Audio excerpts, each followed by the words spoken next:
बिस्मिल्लाहिर्रहमानिर्रहीम। अस्सलाम वालेकुम वरहमतुल्लाहि वबरकातुहू। उम्मीद करती हूँ आप चाहोगे खैरियत से होंगे और मेरी दुआ है अल्लाह हमेशा आपको अपनी रहमतों और बरकतों के साए तले रखे, आमीन। दोस्तों, एक दफ़ा एक शख्स एक तजर्बाकार आलिम के पास गया और उससे पूछा, अपना मसला दरियाफ़्त करने के लिए गया और उससे पूछा कि शुरू में जब मेरी बीवी से मेरी अभी शादी नहीं हुई थी और मैंने इसको पसंद किया था, तो इस वक्त वो मेरी निगाह में ऐसी थी कि जैसे इस दुनिया में इससे ज़्यादा खूबसूरत और कोई औरत नहीं है। और फिर जब मैंने उसे पसंद किया तो तब भी यही हाल था, और फिर जब मैंने उससे शादी का पैगाम भेजा तो और भी बहुत सी खूबसूरत लड़कियां थीं जो मेरी नज़र से गुज़री। लेकिन जब मेरी शादी हो गई और वो मेरे घर में मेरी बीवी बन के आ गई, तो फिर भी ऐसा था कि बहुत सी औरतें ऐसी थीं जो खूबसूरत थीं और मेरी नज़रों में थीं, लेकिन कभी ऐसा नहीं हुआ था जैसा कि अब हो रहा है। तो बुज़ुर्ग ने पूछा कि अब तुम्हें क्या महसूस होता है? तो उस शख्स ने कहा कि शादी के चंद साल गुज़रने के बाद मुझे ऐसा लगता है कि मेरी बीवी से ज़्यादा खूबसूरत हैं। दुनिया की तमाम औरतें मुझे अपनी बीवी से ज़्यादा खूबसूरत लगती हैं। मुझे अपनी बीवी में वो पहले जैसी कशिश और वो पहले जैसी खूबसूरती अब महसूस नहीं होती। तो बुज़ुर्ग ने कहा कि क्या मैं तुम्हें इससे भी ज़्यादा अजीबोगरीब बात ना बताऊं? तो उस शख्स ने कहा कि वो क्या? तो बुज़ुर्ग ने कहा कि वो ये कि अगर तुम्हारी शादी दुनिया की तमाम औरतों से हो जाए, फिर भी तुम्हें ये लगेगा कि गली में भौंकने वाले, फिरने वाले, आवारा फिरने वाले जो कुत्ते हैं वो इन तमाम औरतों से ज़्यादा हसीन हैं।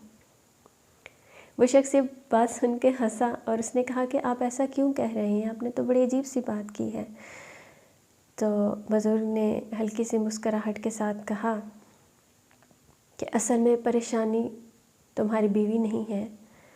परेशानी की बात ये है कि तुम्हारा दिल लालची हो गया है और तुम्हारी निगाहें इधर उधर भटकती रहती हैं। और जब इंसान का दिल लालची हो जाए तो वो कभी भी नहीं भरा जा सकता। उसको सिर्फ एक चीज़ भर सकती है और वो है कब्र की मिट्टी। तो क्या तुम ये चाहते हो कि तुम्हारी जो बीवी है वो तुम्हें पहले जैसी खूबसूरत लगे, वो तुम्हें पहले की तरह अच्छी लगे? तो उस शख्स ने कहा कि हाँ, मैं ऐसा ही चाहता हूँ। तो बुज़ुर्ग ने कहा, तो फिर एक काम करो, अपनी निगाहें नीची रखनी सीखो। तो दोस्तों, कहने की बात ये है कि बदनिगाही जो है, इसका मर्ज़ हमारे माशरे में इतना बढ़ चुका है, इतना बढ़ चुका है कि घरों के घर बर्बाद हुए जा रहे हैं।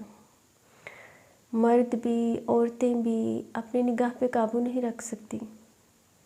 हालांकि हमारा जो दीन है वो हमें निगाहें नीची रख के चलने का हुक्म देता है। अगर हम बाहर जाते हैं, बाज़ार में जाते हैं, कहीं भी जाएं, घर से बाहर हैं, तो वो जो आँख में एक शर्म व हया थी वो अब ख़त्म हो गई है, जिसकी वजह से तरह तरह की बुराइयां जो हैं वो जन्म ले रही हैं। और बहुत सी औरतें तो बेचारी इस वजह से उनके घर उजड़ गए हैं कि उनके जो खामद हैं, जो उनके शोहर हैं, वो बदनिगाही के मर्ज़ का शिकार हैं।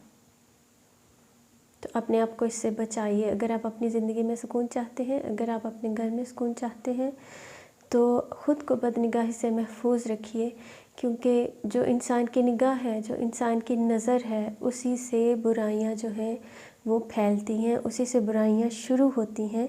अपनी नज़र को झुका के रखिए ताकि पता चले कि आप एक अच्छे ख़ानदान से हैं, ताकि पता चले कि आप एक मुसलमान हैं।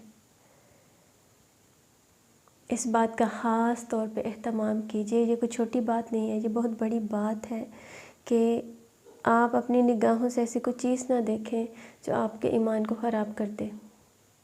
और आपकी बीवी आपके घर में है, वो जैसी भी है, वो आपकी हमसफ़र है, तो उसको इस तरह के इम्तिहानात से मत गुज़ारें। اور جو اس طرح کی بہت سی عورتیں ہیں وہ بھی ایسے کام کرتی ہیں کہ بن سور کے نکلتی ہیں، میک اپ کر کے نکلتی ہیں اور دوسروں کو موقع دیتی ہیں، تنگ لباس پہن کے نکلتی ہیں، دوسروں کو موقع دیتی ہیں کہ وہ آئیں اور دیکھیں۔